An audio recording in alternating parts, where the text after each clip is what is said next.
It's been 6 days since the NBA's investigation's findings were released and the suspension of Phoenix Suns majority owner Robert Sarver was announced by the league. So here's just a quick look at the timeline of events that got us to where we stand currently. So back on November 4th, ESPN's Baxter Holmes published an investigation into Suns owner Robert Sarver and then the Suns' workplace culture as a whole. And the NBA released a report on the findings of an independent investigation on Sarver. That was this past Tuesday.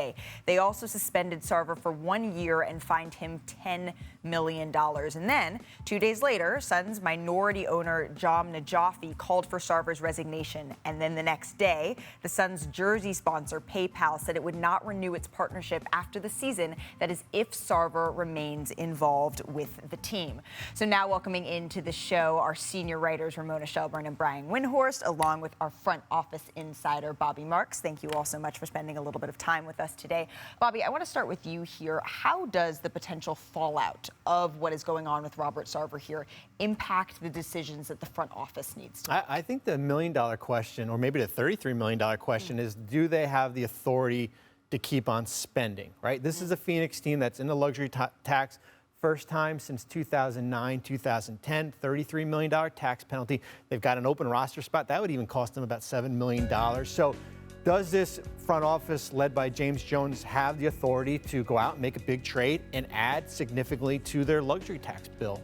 And what will signify to you, Bobby, that they do? Just when those moves are made, or is it something more? I think if you get to the 5-yard line on a deal and there's some hesitation to add $14 to $15 million in an extra salary, if they back off, or do they kind of go forward in doing so? That'll be a big indication. So, Brian, can you just explain how active has the front office been for Phoenix over the last 30 days or so?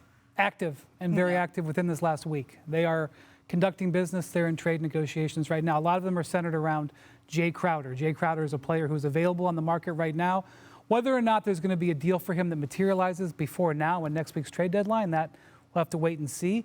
But Jay Crowder is a guy in the last year of his contract, and it's possible that they could do a deal that they would bring back more money on. And Bobby, and folks that I'm talking to, they don't get the sense that the Suns are afraid to continue to spend, that they may be spending more. It would not surprise me if the Suns get involved in the negotiations for Bojan Bogdanovic from the Utah Jazz, who is available on the market right now. Several teams are bidding for him. Also, they are negotiating, from what I've been told, with Cam Johnson on a contract extension. Now, that wouldn't affect this year's salary. That would be for down the line. But it would also indicate that they are looking to invest long-term in another player and avoid a restricted free agency situation like they had with DeAndre Ayton last year. So from a front office perspective, from the folks that I'm talking to, the Suns are operating like a championship contender looking to improve their team heading into camp. Interesting. Does that jive with what you've heard? Yeah, I've heard the same. And I think that what's interesting going forward is there's a question of how banned is Robert Sarver, right? Like how, if you're going to, if they have other minority owners who are going to be making calls, how quickly can they operate? How quickly can that authorization come? But is Sarver still being informed of what's going on? Is he still connected? He's not supposed to be. And then it brings us back to the issue of how the players are going to handle this. We have Media Day coming up next week. Everybody's going to get those questions. We were seeing Chris Paul put out a statement, which I thought was a big step for the leader of that team to do, and also the former head of the Players Association. And so what is the next step here? How do the players continue moving forward? This is a team with championship who was in the finals a couple years ago, championship aspirations again. And it reminds me a bit of the Clipper team when Donald Sterling had his scandal. That happened right in the middle of the playoffs. And it was incredibly hard for them to deal with right in the middle of the playoffs. They chose Doc Rivers to speak for them. In this situation, Monty Williams has spoken a lot for the Suns. We're coming right back to it at the start of a season.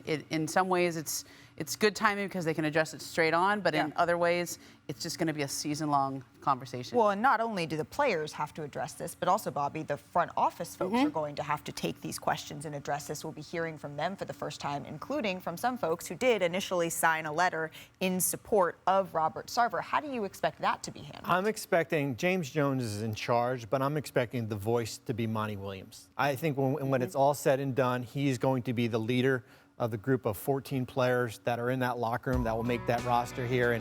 And what Monty says is going to be the message from the team here. And I think I wouldn't be surprised if we hear from James, but at the end of the day, Monty Williams is the leader of this group, certainly with Chris Paul by his side. And Brian, you've been enmeshed with the Phoenix Suns. You've been covering them a lot. Is that what you expect here? Yeah, I was there last year, the day the report came out, and Monty, Devin Booker, and Chris Paul all basically had the same message, which was we're going to wait for the investigation. And the investigation has now arrived. So the question really is, we know that there's disappointment with the adjudication. We've heard that from Chris Paul. We've heard that from the Players Association on this show last week. The question is, if that doesn't change, what steps would the Suns be willing to take? And I just don't have a read on that. And while you mentioned earlier that PayPal has made an announcement, when the Clippers situation happened, those sponsors ordered their stuff blacked out immediately. The next Clipper game, their sponsors were gone. Yeah. PayPal is the only sponsor that so far has publicly come out, and they have said in a year, maybe. We haven't had any other sponsors as yet. We haven't had any games yet, but we haven't had the same backlash. So the pressure that Adam Silver felt to some degree with Donald Sterling, while there is speaking out, we haven't seen really the gas be pushed out on that. And so that's why Media Day, a week from today, will be a very good litmus test to see whether or not the organization, the players and the coaches are going to tolerate what's happened, or whether they're going to, make a stronger statement. Well, and there seems to be two things that the Suns are trying to balance right now. The fact that they do have these decisions to make around contract extensions, around trades, but also the fact that they have the situation with Robert Sarver on the other hand, that they still need to work through how to handle. Thanks for watching ESPN on YouTube. For live streaming sports and premium content, subscribe to ESPN+.